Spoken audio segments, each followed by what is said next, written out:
انسان کی کہانی روداد سفر حصہ ششم جہلم کا سفر اور میڈیا کی فحاشی۔ اگلے دن ہم جہلم کے قریب واقع شیر شاہ سوری کے تعمیر کردہ تاریخی قلعے روہتاس کی طرف روانہ ہوئے۔ میں احمد صاحب کے ساتھ ان کی گاڑی میں تھا اور باقی لوگ دوسری گاڑی میں آگے روانہ ہو چکے تھے۔ چولستان کے برخلاف یہ سفر دن میں کافی تاخیر سے شروع ہوا تھا، کیونکہ لاہور سے ہماری منزل 4-5 گھنٹے سے زیادہ فاصلے پر نہ تھی۔ راستے میں مختلف امور پر گفتگو ہوتی رہی۔ ان میں سے ایک موضوع دور جدید میں ابلاغ کے جدید ذرائع کے استعمال کا تھا۔ احمد بشیر طاہر صاحب نے عرصے سے خود کو فلم، ایڈورٹائزمنٹ اور ٹی وی سے الگ کر کے خود کو ڈاکیومنٹری بنانے تک محدود کر لیا تھا۔ اس کا سبب ان کا یہ خیال تھا کہ ان شعبوں میں فحاشی سے نہیں بچا جا سکتا، جبکہ میرا نقطہ نظر یہ تھا کہ اس کا انحصار اس بات پر ہے کہ دکھانے والے کیا دکھانا چاہتے ہیں۔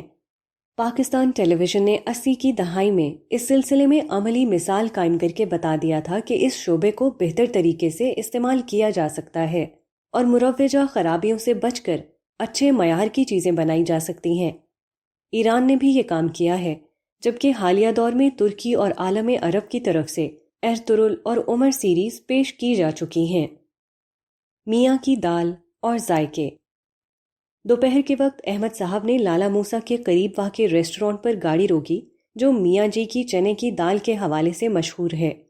میاں جی نے 60 کی دہائی میں ایک کھوکھے سے چنے کی دال کی فروخت کا آغاز کیا۔ ان کی شہرت اور مقبولیت میں مزید اضافہ اس وقت ہوا جب جہلم سے لاہور کے درمیان جی ٹی روڈ پر ٹریفک بڑھتا چلا گیا اور ہر مسافر یہاں رک کر اس دال کے ذائقے سے لطف اندوز ہوتا۔ ہم پہنچے تو دیکھا کہ یہاں دال کے علاوہ چرغا اور گوشت کی مختلف ڈشز بھی موجود ہیں، تاہم اس کی وجہ شہرت ابھی بھی دال ہی تھی۔ احمد صاحب نے اپنے لیے دال منگائی۔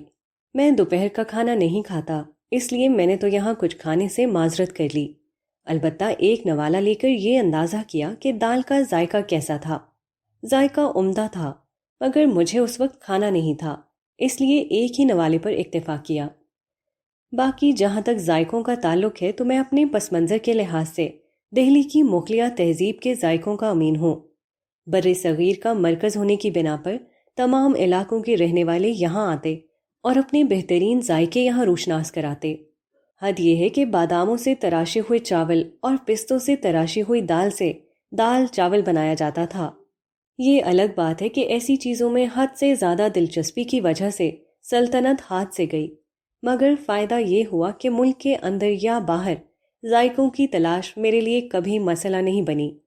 اللہ تعالیٰ نے اس بندہ عاجز کو بہترین ذائقوں سے پہلے ہی روشناس کرا رکھا ہے۔ ذائقہ بلا شبہ اللہ تعالیٰ کی ایک عظیم نعمت ہے۔ قرآن مجید میں بار بار اس بات کو بطور احسان بیان کیا گیا ہے کہ اللہ تعالیٰ نے انسانوں کے لیے طرح طرح کے انواع و اقسام کے کھانے پیدا کیے ہیں، جبکہ جانور صرف گھاس پھوس یا کچے گوشت پر زندہ رہتے ہیں۔ بندہ مومن وہ ہے جو ذائقوں میں کھو جانے کے بجائے ذائقے پیدا کرنے والے اور انسانی زبان میں ان ذائقوں سے لذت اندوز ہونے کی صلاحیت رکھنے والے کے لیے سراپا حمد بن جائیں۔ انسان ہر دور میں خدا سے غافل رہے ہیں، مگر دور جدید کا المیہ یہ ہے کہ اب انسانوں نے خدا کا باقاعدہ انکار کر کے نعمتوں کی اس دنیا کو بخت و اتفاق کا کارنامہ قرار دے دیا ہے۔ جو لوگ ابھی خدا کو مانتے ہیں وہ خود بھی پوری طرح دنیا پرستی کا شکار ہیں۔ وہ خالق کے بجائے مخلوق میں جی رہے ہیں۔ ایسے میں ہم یہ ڈاکیومنٹری بنا کر لوگوں کو یہ بتانا چاہتے ہیں کہ حسن و لذت کی اس دنیا کا ایک خالق ہے، جس نے بن دیکھے اس خالق کی بندگی کی راہ اختیار کر لی۔ عنقریب اسے وہ فردوس بری دی جائے گی جس میں لا تعداد ذائقے اور لا محدود لذت ہوگی۔ قلعہ روہتاس اور موت کا فرشتہ۔ کھانے سے فارغ ہو کر ہم اپنی منزل کی سمت روانہ ہوئے۔ راستے سے مقامی رپورٹر اویس صاحب کو ساتھ لیا۔ انہوں نے ایک اور مقامی صاحب کا بندوبست کر رکھا تھا جن کی رہنمائی میں ہمیں شوٹنگ کا کام کرنا تھا۔ شوٹنگ کے کام میں ہر جگہ یہ ضروری ہوتا ہے کہ کوئی نہ کوئی مقامی شخص آپ کے ساتھ ہو، ورنہ یہ کام نہیں کیا جا سکتا۔ ہم قلعہ روہتاس پہنچے تو شام ڈھل رہی تھی، مگر قلعے کا کابلی گیٹ اپنی پرشکوہ تعمیر میں یہ بتا رہا تھا کہ جس بادشاہ کا یہ خیال تھا وہ خود کیسا تھا۔ قلعہ روہتاس شیر شاہ سوری نے بنوایا، جو ایک انتہائی غیر معمولی حکمران تھا۔ قدرت اگر اسے مہلت دیتی تو ہندوستان کی تاریخ مختلف ہوتی۔ وہ محض 5 برس برِ صغیر کا حکمران رہا، مگر جن انتظامی اور فوجی صلاحیتوں کا مظاہرہ اس نے کیا وہ بڑی غیر معمولی تھیں۔ وہ ایک ناقابل شکست جنرل تھا جسے کوئی ہرا نہ سکا۔ وہ غیر معمولی ذہین منتظم تھا جس کی انتظامی اور معاشی اصلاحات نے بعد ازاں مغل حکمرانوں کو سلطنت کا انتظام بہتر کرنے کے لیے بنیادی اصول دیے۔ ہندوستان و پاکستان اور دیگر کئی ممالک میں رائج روپے سے لے کر بنگال سے کابل کو جوڑنے والی جی ٹی روڈ آج تک یہ بتا رہے ہیں کہ شیر شاہ سوری کون تھا۔ روپے نام کی باقاعدہ کرنسی شیر شاہ سوری نے جاری کی تھی اور جی ٹی روڈ بھی اسی نے بنوایا تھا۔ شام ہو جانے کی بنا پر ہم نے فوراً کام شروع کر دیا کیونکہ شوٹنگ کا کام روشنی ہی میں کیا جا سکتا تھا۔ میں شوٹنگ کے ساتھ روہتاس کے اس قلعے کا بھی جائزہ لے رہا تھا۔ ڈھلتی شام میں قلعے کی فصیلوں کی بلندی سے دور دور تک کا منظر بہت خوبصورت نظر آ رہا تھا۔ 5 صدیوں بعد بھی قلعے کی دیواریں اس کی عظمت کی گواہی دے رہی تھیں۔ یونیسکو نے 1997 میں اس قلعے کو ثقافتی ورثہ قرار دے دیا تھا اور بلا شبہ اس قلعے کے آثار اس قابل تھے کہ اسے یہ حیثیت دی جائے۔ یہ لاہور کے شاہی قلعے جیسا نہ تھا جس کا مقصد بادشاہوں کا قیام تھا، جہاں باغ اور وسیع شاہی رہائش گاہیں بھی تعمیر کی جاتی تھیں۔ یہ ایک فوجی قلعہ تھا جسے شیر شاہ سوری نے 1541 میں تعمیر کرانا شروع کیا۔ اس کا اصل مقصد ہمایوں کے ہندوستان پر دوبارہ حملے کی راہ روکنا تھا، جسے شیر شاہ سوری نے نکال کر ہندوستان کے تخت پر قبضہ کیا تھا۔ اس کی جائے وقوع اور وسعت سے شیر شاہ سوری کی سیاسی بصیرت کا اندازہ کیا جا سکتا ہے۔ یہ قلعہ ایسی جگہ بنایا گیا ہے جہاں سے پنجاب کے میدانی علاقوں کا آغاز ہوتا ہے۔ اس سے قبل پہاڑی علاقے ہیں جہاں سے فوجی نقل و حرکت سست ہوتی تھی۔ اس کے بعد میدانی علاقے میں داخل ہوتے ہی حملہ آور فوج کا سامنا یہاں مقیم فوج سے ہو جاتا۔ اس وسیع قلعے میں جو 4 کلومیٹر کے رقبے پر محیط تھا، اتنی فوج رہتی تھی کہ کسی بھی حملہ آور فوج کا راستہ روکا جا سکتا تھا۔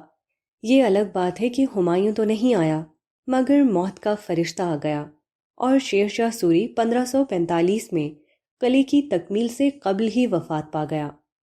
انسان ساری زندگی اپنی رہائش یا دفاع کے لیے مختلف قلعے بناتا رہتا ہے، مگر وہ یہ بھول جاتا ہے کہ موت کا فرشتہ انسان کو اس کی ہر رہائش گاہ سے نکال کر لے جائے گا اور ہر دفاعی قلعے میں درار ڈال کر اندر آ جائے گا، چاہے وہ لاہور کا پرشکو شاہی قلعہ ہو یا پھر روہتاس کا عظیم فوجی قلعہ ہو۔